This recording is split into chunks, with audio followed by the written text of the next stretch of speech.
Bonjour, c'est Guillaume de la forêt comestible de la Manche. Une nouvelle vidéo comme c'était prévu donc sur la vigne.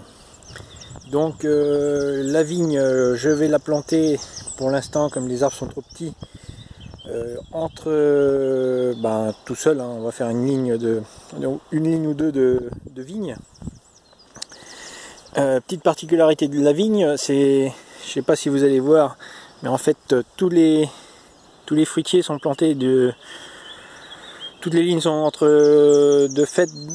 le nord et le sud, part du sud vers le nord ou inversement.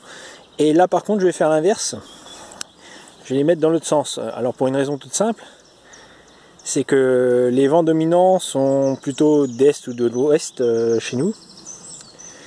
Et comme la vigne est une plante qui n'a pas besoin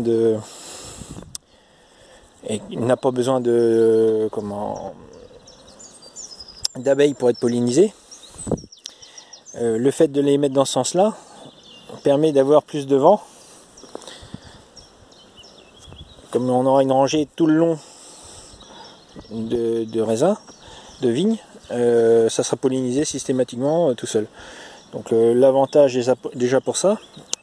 Et d'autre part, une chose que je ferai avec la vigne, c'est de mettre de la santoline, comme je disais l'autre jour, au pied. Alors pour une raison toute simple, c'est que la santoline est une plante aromatique qui sent très fort. Et on a un petit peu, même beaucoup de frelons asiatiques, même en Normandie. Donc le but de ça va être un petit peu pour essayer de voir si la santoline va empêcher en fait les frelons de venir de trop sur la zone. Normalement la lavande est bien meilleure pour ça, mais planter de la lavande chez nous en Normandie, c'est pas forcément le plus résistant, le mieux.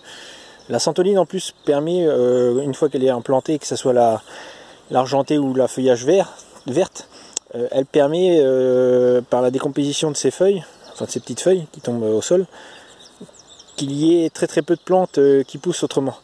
Elle a une action anti-germinative, donc au pied, au lieu de mettre une bâche sous les vignes pour pas avoir d'entretien, le fait de mettre de la santoline, ça diminue fortement l'entretien. Donc je pense que je vais travailler un petit peu comme ça, puis voir ce que ça va donner. Le résultat, je ne peux pas vous dire, ça va être grand mystère. Donc voilà, on va voir. Donc là, dans le bas, j'ai 2 rangées, mais dans l'autre sens aussi, c'est par rapport au terrain, pour gagner de la place, c'était pas facile pour moi de replanter dans l'autre sens pour le bas. Sachant que j'ai que 2 rangées et que c'est que de la zéminier, comme je vous ai montré l'autre jour dans la vidéo. Voilà, et donc la santoline, c'est une plante aromatique, comme je disais, persistante, qui évite aussi la propagation de certains pucerons, des choses comme ça. Voilà, si cette vidéo vous a plu, n'hésitez pas à la liker, et puis voilà, moi je vais commencer à retondre un petit peu parce que on a eu un petit peu d'orage, et puis je vais récupérer la tonte en fait d'herbe pour remettre autour des azéminiers en bas pour faire une rangée, pour compléter la rangée afin d'avoir le moins d'entretien pour l'instant. Voilà, et écoutez, ça pousse un petit peu, je sais pas si vous voyez les pommes de terre, enfin tout ça, bon, tout pousse. Salutations à tous, bonne journée.